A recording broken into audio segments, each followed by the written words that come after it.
My name is Julie, and I'm 30 years old. I work for a foreign investment company. My husband James has a job in services, but his contract is not stable because it gets renewed every year. This uncertainty makes us worried, especially towards the end of the year. James' family values government jobs a lot because his parents used to work for the government, and his sister still does. They don't really respect my job in a private company. Since we got married, we've been living with his family, who always make me feel bad about working for foreigners. In investment firms, the main goal is to make money and pay employees. Some people believe that those who work in private companies couldn't get government jobs. And if you work for a foreign company, it's because you couldn't find a job in a local company. James grew up thinking this way because of his family. So even though his job isn't permanent, he sticks to it because it gives him a certain status and salary. Once, I asked James, who was feeling anxious about his job, if it's safer to have a permanent job in a regular company than being a temporary worker in a government job, especially towards the end of the fiscal year. He quickly replied, "If I'm not a civil servant, it's better not to work at all." It seems like my husband hasn't told his parents that he's working as a temporary government employee, so he keeps asking me to keep it a secret. Also, because of his British nature, he boasts about getting promoted. It's a lie I don't understand, but he wants to keep up appearances to his parents and sister. He doesn't show me his salary statement, but only a small amount is deposited into the account. I asked, "This is James, he's a section manager now. His salary must have increased, right? How much is it now?" My husband quickly replied with just 4 words, "You can earn so much these days." I know I earn a good amount, but I'm not sure how it compares to what a section chief civil servant makes. I work as a bond trader, and most of my salary comes from commissions. Lately, I've been making consistent profits, so compared to other employees in regular companies, I earn quite a bit. When my husband mentioned the amount of money, my mother-in-law looked impressed, but she couldn't compare it to what people earned in her time. "But it seems James is doing well," she said proudly. His sister, who works at the city office, overheard our conversation. If he worked at the city office, he might be at the level of a division head. "Government jobs do pay well, don't they?" she commented. Seeing everyone's reactions, my husband looked even more uneasy. He seemed to regret bringing up my salary and swiftly changed the subject. "Let's not talk about salaries anymore. By the way, someone from the housing company visited recently. Are we considering renovations for this house?" He changed the topic. A sales rep from a housing company had indeed paid us a visit. Sensing my husband's train of thought, I decided to go along with the topic of home renovations. As for remodeling the kitchen, we were. But my mother-in-law cut me off abruptly, shouting, "Stay out of family matters. You're just a daughter-in-law. Keep quiet and do as you're told." She glared at me with a scared look. It seems like she's always unhappy with what I say and do. The main reason for her dissatisfaction seems to be that I'm not a government worker. She's particularly bothered by the fact that I manage my husband's salary and give him an allowance. My mother-in-law thinks my husband earns a lot, and she believes I control all of his money. But in reality, most of his salary goes towards his personal expenses, and our living costs are mostly covered by what I earn. As for my sister-in-law, she doesn't contribute anything to our expenses. You're taking money from an elderly couple who only have their pension. James earns a lot, so you're not struggling, right? She says, without any intention of helping out. Living in my husband's family home means we don't have to worry about paying rent, and we can manage with just my salary. But the atmosphere at home is undeniably tense. Unable to join the conversation about the housing company, I hurriedly cleaned up the kitchen after dinner. Neither my mother-in-law nor sister-in-law offered to help with the housework. After finishing my job, I rushed back home to cook, clean, and do laundry without a break. One good thing about working for a foreign company is that I don't have to work overtime as long as I do my job well. Being able to leave work on time is a relief. It helps me keep my work and personal life separate, and I don't have to bring work home, which is a big advantage. On his days off, my husband works on his computer at home. I worry if it's okay for him to bring work home and do it there. When I tried to ask him about it, he said, "I can't work overtime, and if I don't finish on time, I get in trouble." "Don't worry about it, it's not your concern." Ironically, I was the one being scolded. Lately, my husband has been in a bad mood, and he gets angry as soon as I try to talk to him. He even yelled at me when I asked about the housing issue. It's none of your business. Didn't Mom tell you that already? Just follow the rules. That's all you need to do. Despite taking care of the household chores and finances in his home, I'm unhappy with my husband's attitude of keeping me in the dark. One day, someone from a home building company came to my in-laws' house with a computer. Everyone except me started discussing floor plans and looked at housing designs on the computer. When I tried to see what they were doing while having tea, she yelled at me, "You don't need to see this. Go away." I was surprised to learn that they were planning to build a new house instead of renovating the current one. My father-in-law had mentioned expanding the house because it was getting cramped. It seems that's what they're actually planning. My in-laws, who retired from their government jobs, have a lump sum of retirement money. I guess they intend to use that money to build a new house. And since I moved in, they've been living on their pension without paying any living expenses, so they should have plenty of money. I decided to distance myself from the situation.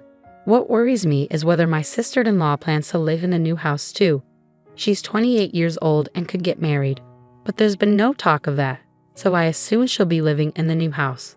I dislike her as much as I do my mother-in-law because she never helps with any chores and is always complaining. I wish she would get married soon, but my father-in-law told the home builder, my daughter and her husband, my son, and us, "Can we add another room? I want a house where all three households can live together." It was surprising to hear that my sister-in-law's husband might also live with us. But what's more surprising is that it's not about my son's family, but just my son. I was shocked that I wasn't included. The house they're planning to build is supposed to be quite big, but even so, the current site won't fit three households comfortably. Since my in-laws and sister-in-law are the ones building the house, I can't say anything, but I think keeping it clean will be a challenge. The man went out to see the model room and the construction site later. "You stay out of this, it's none of your business," my mother-in-law said spitefully. She probably expected me to argue back. She gave me a disapproving look when I didn't. It seems like the housing construction is moving forward. I'm not being told anything, but my in-laws and sister-in-law are getting ready for the move. Seeing my husband not doing anything, I asked, "Aren't you going to help with the move?" "Why should I? Aren't you the one handling it?" My husband got angry when he heard me speaking as if it were someone else's responsibility. I'm confused why he's getting mad when I don't even know when or where we're moving. Later on, whenever I had time, I started preparing for the move, but I packed our belongings separately. I was tired of my mother-in-law's attitude, and I was also feeling suspicious about my husband because of the new house. "When are we moving?" I asked my husband to confirm. "Just get ready, you don't need to know." "That's it," he replied. From conversations during meals, I gathered that the move was probably happening soon, but strangely, they're not telling me anything. Do they see me just as a housemate? I only found out about the move when the movers arrived. As I rushed, we started cleaning up the breakfast dishes. "Leave them, we'll buy new ones." "By the way, do you plan to move into the new house with us?" my mother-in-law asked. In that moment, I realized they were purposely excluding me from discussions of the new house's layout, and keeping me in the dark about the moving day was all part of their plan to kick me out of my in-laws' house. My husband, standing behind my mother-in-law and laughing, didn't say anything. He probably agrees with them. I had packed my things separately from my husband because I had a feeling this would happen. Now I'm being faced with hatred. From now on, only the family will live here. "Do as you wish," my mother-in-law said, looking displeased. My sister-in-law, looking worried, probably thought I begged to come with them while crying. Not happy with my reaction, my mother-in-law snapped, "Anyone who relies on someone else's earnings should leave now. James will build the new house and pay off the loan with his salary. We don't need a freeloader," she yelled angrily. I was actually the one planning to leave. When I heard about the mortgage repayment coming from my husband's salary, I had to hold back my laughter. It seemed my husband hadn't been informed by his mother about this plan. He looked surprised but realized he couldn't contradict his angry mother, so he just remained silent. It seemed his parents believed they wouldn't need to use their retirement money, and instead their son would pay off the loan and build a new house. I found it intriguing how they planned to handle the loan repayment, so I informed them with a smile, "Got it. I've decided to proceed with divorcing James." So I told them, "You all go ahead and move to the new house." My mother-in-law didn't like my reaction and started shouting, but my father-in-law and sister-in-law pulled her away, and they left the house. To my husband, who stayed behind, I said, "We'll bring the divorce papers later, so please give me your new address. I'm sure it's a splendid house. Since I haven't been informed at all, I'd like to see it." Reluctantly, my husband gave me the address. Since I didn't have many belongings, a friend helped me move them. Then, I changed all the public utility bills for my in-laws' house to my husband's name. I went back to my parents' house for the time being, and once I was settled, I went to the address my husband gave me to get his signature on the divorce papers. The new house where my husband and his family moved was indeed impressive. It was a grand 3-family home. As soon as my mother-in-law spotted me, she hurried over and yelled, "What are you doing here?" Ignoring her outburst, I asked my husband to sign the divorce papers. My mother-in-law then turned to him and said, "Useless wife. It's because she's not a government worker. Hurry up and say it." With a sarcastic tone, I turned to my mother-in-law and remarked, "What a splendid house. Are you sure you can afford it with James' salary?" My mother-in-law's face turned red with anger. "You're the outsider now, so don't concern yourself with us. Take the divorce papers and leave," she snapped. I wanted to savor the sight of my husband's pale face a little longer, but I grabbed the divorce papers and left immediately, keeping an eye on my furious mother-in-law. I went straight to the town hall to submit the papers and decided to start looking for a new place for myself. Feeling worn out from married life after that ordeal, I opted to live alone in a small apartment for a while. I found a property near my workplace that suited my needs, so I moved in right away and started afresh. Life became so much more comfortable without roommates boasting about being government workers or leaving all the chores to me.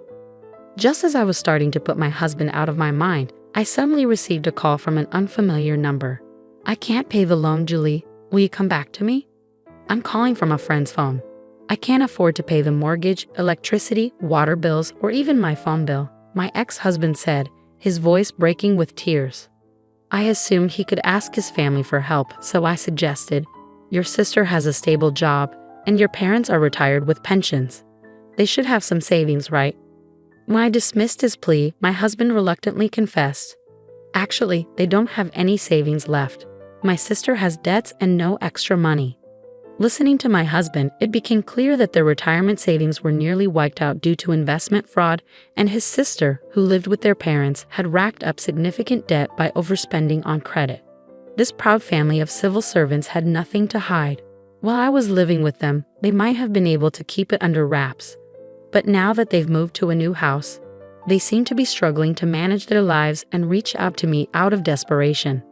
However, I had no intention of reuniting with them. I declined their plea and ended the call. After that, the phone rang numerous times, but I continued to ignore it until the calls eventually ceased. Later, when I visited their new house, I noticed a for sale sign. There happened to be someone from the housing company there, so I couldn't resist asking about the in-law family. It turns out they sold the house immediately after it was built, but they still had a remaining loan. The housing company representative also mentioned, "I was surprised by that family. Despite their boasting, they said they would sell right away if they couldn't repay the loan because our relative was a cosigner. It seems to have caused some trouble. It seems that because a relative cosigned their loan, that relative had to take on the debt. Once this became known, considering their past boasting about being civil servants, it appears they're now facing ostracism from their relatives. It's not surprising, really. They caused trouble for a relative who works in a private company by involving them as a cosigner."